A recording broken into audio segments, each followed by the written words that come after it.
munhu ngaaite runyararo nokuti nzwisisai nyaya mutambirwi gwinyawo uye ramangwana tisi hurumende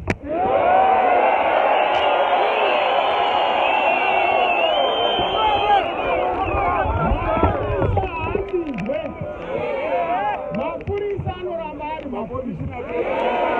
masoja anoramba ari masoja tinochinjwa matiko ikati saka ndizweiwo pano patichabva pana ngatitewo sevanhu vanoziva kuti zvizipe murunyararo taenda kukoti nezuro maloya ati akaenda kukoti majaji aifananga ariko kukoti akashayikwa usiku hwese maloya akapedza usiku akangomirira padhora jaji kusvikira nhasi mangwanani vazoendazve kuno kumasipeti ndokwatiri judgment ichinzi inzwike kuti ngaita musangano murunyararo. We are a part of peace, a part of the rule of law. Saka varamba kwataenda kukotu vati hazvigoni kuti muenderere mberi nemusangano.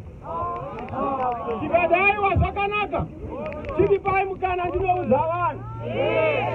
kuti zvarambwa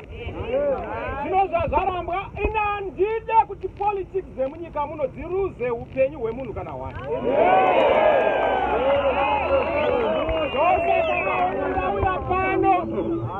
ndauya pano kuti munzwisise kuti aiwa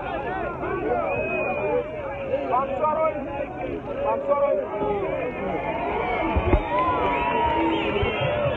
aiwa ngatopedza aiwa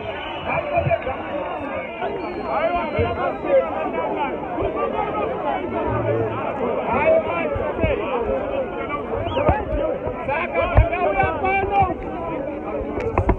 zvavasingazive ndezvekuti muno marondera kutsika kwatatongoita pano tatopedza saka reduwe ngativende runyararo vaya vanoda ropa vari kutsvaga zvokuda kukuvadza vanhu ina ndidi kuti mukuvare ndoda kuti mufare nemufaro mokuvara nemufaro saka patinobva pano ngatidzokerei tine kuronga kwatiri kuita tichakuudzai marongero asi wese ngave nemufaro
Quiero que te den esta cámara para no